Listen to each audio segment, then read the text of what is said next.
Perkenalkan, nama saya Juan Saputra Pardede, NPM 2314151060 dari Kehutanan A.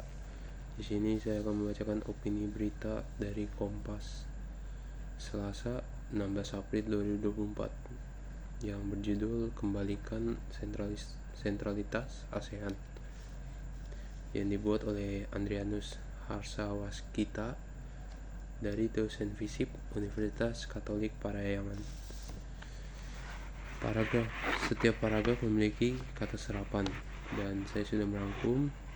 Paragraf pertama berisi kata serapan sentralisasi yang berasal dari sentral, dari bahasa Belanda centrale, yaitu pusat. Kalimatnya sentralitas ASEAN, yang menempatkan ASEAN sebagai pemain utama atau paling tidak pemain penting di Asia Tenggara. Dan paragraf kedua itu ada kata serapan dari patroli, yaitu patroile dari bahasa Belanda, yaitu patroli, yang berkalimat sepakat melakukan patroli angkatan laut bersama. Sebelum itu, Filipina melakukan kesepakatan dengan Australia November 2023 dan dengan Vietnam Januari 2024. Yang ketiga, paragraf ketiga itu ada konsensus, berasal dari bahasa Belanda consensus atau kesepakatan bersama. Yang contoh kalimatnya itu seperti, padahal ASEAN sudah mengajukan konsensus 5 butir. Isinya lebih kurang perhentian kekerasan dan peran sentral ASEAN dalam penyelesaian masalah. Selanjutnya di paragraf keempat ada militer, yang berasal dari bahasa Belanda, yaitu militair, artinya adalah angkatan bersenjata. Konsensus diajukan beberapa bulan setelah militer mengambil alih kekuasaan pada Februari 2021. Rezim militer di bawah Min Aung Hlaing bahkan tidak berpura-pura tunduk pada konsensus itu. Perang saudara terus berlangsung dan meluas. Demikian pula pelanggaran hak asasi manusia. Berbagai kelompok perlawanan muncul di seluruh negeri melawan rezim. Dan selanjutnya paragraf kelima, yaitu ada kesengsaraan, ya, dari bahasa Latin yang artinya derta atau sengsara, dari bahasa Sanskerta. Contoh kalimatnya itu, perang saudara di halaman depan ASEAN ini mengakibatkan kesengsaraan dan pengungsian domestik. Paragraf ke-6 itu ada prestige atau prestige, reputasi artinya, yang berasal dari bahasa Inggris. Contoh kalimatnya seperti, sentralitas adalah menonjolnya suatu unit. Unit ini menonjol karena posisi struktural, status, prestis, atau keterlihatannya dan berbagai keadaannya. Peter Marsden 2005. Paragraf ke-7 ada arsitektur, ya, berasal dari bahasa Portugal, arsitektur atau seni bangunan. Contoh kalimatnya adalah sentralisasi ASEAN termasuk dalam berbagai dokumen seperti Piagam ASEAN dan ASEAN Outlook on Indo-Pacific. Inti antara lain, ASEAN menjadi pendorong utama dalam hubungan dan kerjasama dengan kekuatan luar kawasan, berperan penting dalam arsitektur kawasan yang ditunjukkan untuk saling mendukung dan memperkuat serangan, serta jadi pijakan untuk mengatasi tantangan yang bersama.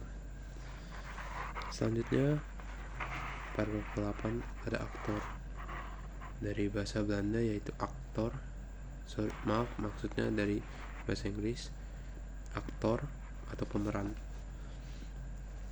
Dua terjemah sentralitas itu menunjukkan bahwa saat ini ASEAN bukan aktor sentral.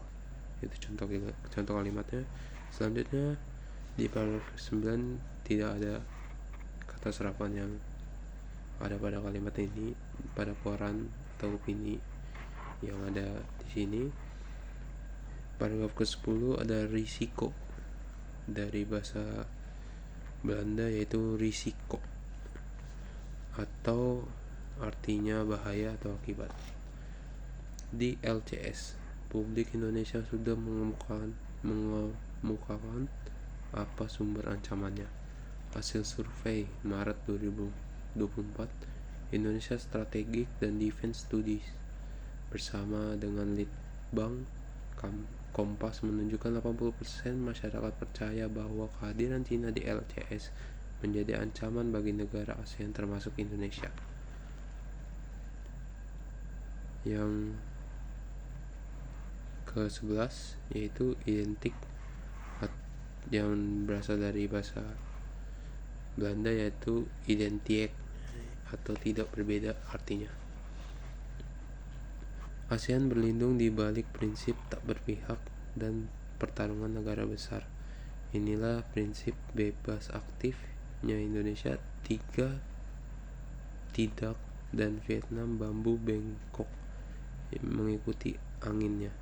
Thailand kebijakan meminimalisir kerugian atau risiko hedging Singapura. Di LCS ASEAN takut bersikap tegas. Sikap itu identik dengan keberpihakan pada kekuatan tertentu. Selanjutnya ada dominan, yaitu berasal dari bahasa Belanda yaitu domine, artinya memegang kendali. Maksudnya dari bahasa Latin. Dominan atau domine itu berasal dari bahasa Latin. Persaingan bisa dilihat dari laporan Dewan HAM PBB Juni-Juli 2023 yang menyebutkan dominannya perusahaan negara Rusia dan Cina dalam impor persenjataan rezim militer Myanmar. Selanjutnya ada kelompok. Kelompok ini berasal dari bahasa Belanda yaitu groep, artinya adalah grup. Setelah konsensus 5 butir menguap, pilihan ASEAN antara lain Cina dan Rusia dan cara Amerika sulit untuk mendukung rezim mengingat pelanggaran HAM rezim Naypyidaw. Pilihan logis dengan mendukung kelompok perlawanan. Selanjutnya ada pasca, berasal dari bahasa Sanskerta yaitu pascat, artinya adalah setelah. Ini pilihan feasible, mengingatkan belakangan ini rezim militer kalah di berbagai wilayah, sementara kekuatan perlawanan relatif kian bersatu. Aktor luar termasuk ASEAN perlu mempersiapkan Myanmar pasca rezim militer. Selanjutnya itu ada kata situasi, berasal dari bahasa Belanda yaitu situatie, artinya kondisi. LCS dan Myanmar adalah halaman depan ASEAN. Adalah keharusan bagi ASEAN untuk terlibat dalam situasi di wilayah dan berani memilih siapapun yang bisa membantunya. ASEAN harus berperan aktif di pihak yang paling condong pada prinsip kebebasan dan demokrasi. Ini pilihan terbaik di antara yang terburuk. Selanjutnya ada manusia, berasal dari bahasa Arab yaitu Bashar, artinya manusia. Di LCS ASEAN belajar dari Filipina yang bersikap tegas untuk memitigasi ancamannya. Di Myanmar, ASEAN harus mendukung pihak manapun dan mendukung perlawanan terhadap rezim pelanggaran hak asasi manusia. Selanjutnya Di paragraf ke-17 itu ada terbuka dari bahasa Arab juga, yaitu bayan, atau artinya itu membuka. Bersikap tegas dengan memihak secara terbuka menunjukkan yang bersangkutan bukan aktor periferal, melainkan aktor yang bisa mengarahkan atau mengaruhi situasi. Keterlibatan secara terbuka membutuhkan keberanian dan ketegasan secara politis. Dan yang terakhir, paragraf ke-18 itu ada hakikat. Hakikat berasal dari bahasa Arab yang yaitu hakikah. Artinya esensi yang sebenarnya. Keberanian dan ketegasan ASEAN di wilayahnya adalah hakikat sentralitas ASEAN. Pilihlah. Sekian penjelasan kata serapan dari bahasa Latin, Belanda, dan Sanskerta tentang opini berita yang saya bawakan. Terima kasih.